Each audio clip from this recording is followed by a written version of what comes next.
ಎಲ್ಲರಿಗೂ ನಮಸ್ತೆ. ಇವತ್ತು ನಾನು ಮಾಡ್ತಾಯಿದ್ದೀನಿ ಏಡಿ ಸಾರು. ಏಡಿ ಸಾರು ಅನ್ನದ ಜೊತೆಗೆ ಅಥವಾ ಮುದ್ದೆಗೆ, ಚಪಾತಿಗೆ, ಪರೋಟಕ್ಕೆ, ಇಡ್ಲಿ ದೋಸೆಗೂ ತಿನ್ಬೋದು. ಹೇಗೆ ಇಷ್ಟ ಆಗುತ್ತೋ ಹಾಗೆ ತಿನ್ಬೋದು.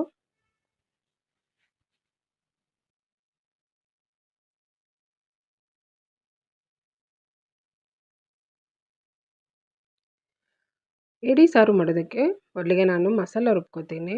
ಮಸಾಲಕ್ಕೆ ಈರುಳ್ಳಿ, ಟೊಮೆಟೊ, ಕೊತ್ತಂಬರಿ ಸೊಪ್ಪು, ಬೆಳ್ಳುಳ್ಳಿ, ಶುಂಠಿ ಮತ್ತು ತೆಂಗಿನಕಾಯಿ,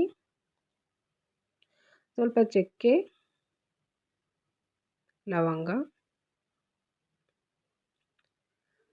ಮತ್ತು ಸೋಂಪು ಇದಿಷ್ಟನ್ನು ನುಣ್ಣಗೆ ರುಬ್ಕೋಬೇಕು. ಈ ರೀತಿ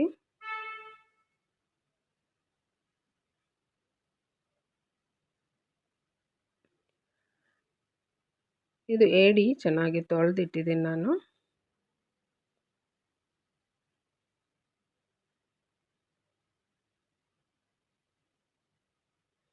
ಈಗ ಒಂದು ಕಡಾಯಿಲಿ ಒಗ್ಗರಣೆ ಹಾಕ್ತೀನಿ. ಒಗ್ಗರಣೆಗೆ ಎಣ್ಣೆ ಹಾಕಿ, ಎಣ್ಣೆ ಬಿಸಿ ಆದಮೇಲೆ ಚಿಕ್ಕದಾಗಿ ಹೆಚ್ಚಿರುವಂಥ ಈರುಳ್ಳಿ ಹಾಕಿದ್ದೀನಿ. ಈರುಳ್ಳಿ ಸ್ವಲ್ಪ ಫ್ರೈ ಮಾಡ್ಕೊತೀನಿ.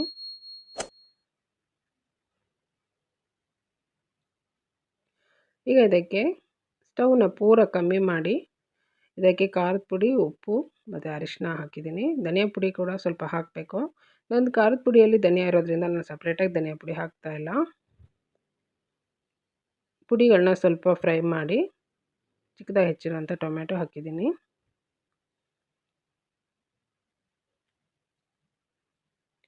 ನಾವು ತೊಳೆದಿಟ್ಟಿರೋಂಥ ಏಡಿನ ಹಾಕಿ ಒಗ್ಗರಣೆ ಜೊತೆ ಸರಿಯಾಗಿ ಮಿಕ್ಸ್ ಮಾಡ್ಕೋಬೇಕು.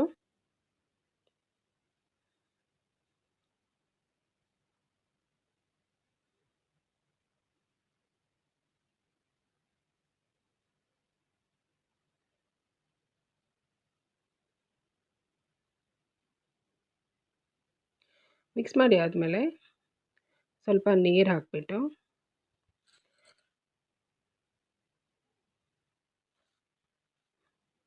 ಹಾಕ್ಬಿಟ್ಟು ಮುಚ್ಚಳ ಮುಚ್ಚಿ ಮೀಡಿಯಮ್ ಫ್ಲೇಮಲ್ಲಿ ಒಂದು 3-4 ನಿಮಿಷ ಕುದಿಯೋದಕ್ಕೆ ಬಿಡ್ತೀನಿ ನಾನು.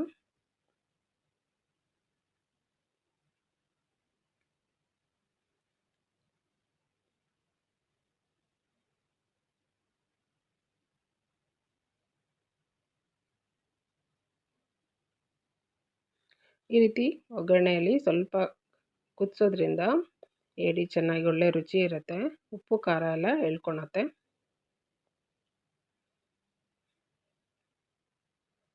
ಇಷ್ಟಾದಮೇಲೆ ರುಬ್ಕೊಂಡಿರೋಂಥ ಮಸಾಲ ಇದಕ್ಕೆ ಹಾಕಿ, ಇದಕ್ಕೆ ಎಷ್ಟು ಬೇಕೋ ಅಷ್ಟು ನೀರು ನೋಡ್ಕೊಂಡು ಹಾಕಬೇಕು. ನಿಮಗೆ ಎಷ್ಟು ತೆಳು ಬೇಕು ಸಾರು ಅಂತ ನೋಡಿಕೊಂಡು ನೀರು ಹಾಕಬೇಕು.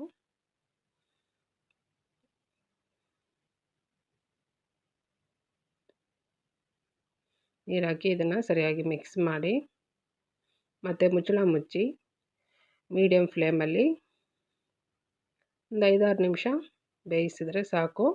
ಏಡಿ ತುಂಬ ಬೇಗ ಬೇಯುತ್ತೆ. ಮೊದಲೇ ನಾವು ಒಗ್ಗರಣೆ ಜೊತೆಯಲ್ಲಿ ಸ್ವಲ್ಪ ಬೇಯಿಸಿದ್ವಲ್ಲ, ತುಂಬ ಬೇಗ ಏಡಿ ಬೇಯುತ್ತೆ. ಆಗಾಗ 1-2 ಸಲ ಮುಚ್ಚಳ ತೆಗೆದು ಕೈ ಆಡಿಸಿದ್ರೆ ಸಾಕು.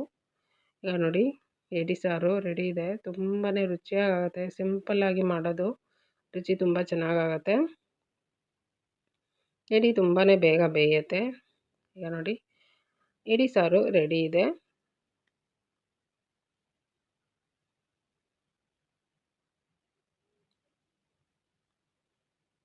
ಈಗ ಕೊನೆಯಲ್ಲಿ ಇದಕ್ಕೆ ಸ್ವಲ್ಪ ಕಾಳು ಮೆಣಸಿನ ಪುಡಿ ಮತ್ತು ಸ್ವಲ್ಪ ಕೊತ್ತಂಬರಿ ಸೊಪ್ಪು ಹಾಕಿ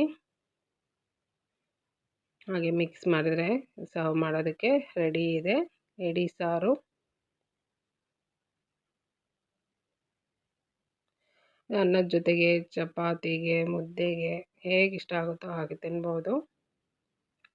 ನನ್ನ ವಿಡಿಯೋ ಇಷ್ಟ ಆದರೆ ಲೈಕ್ ಮಾಡಿ, ಶೇರ್ ಮಾಡಿ, ಸಬ್ಸ್ಕ್ರೈಬ್ ಮಾಡಿ. Thank you.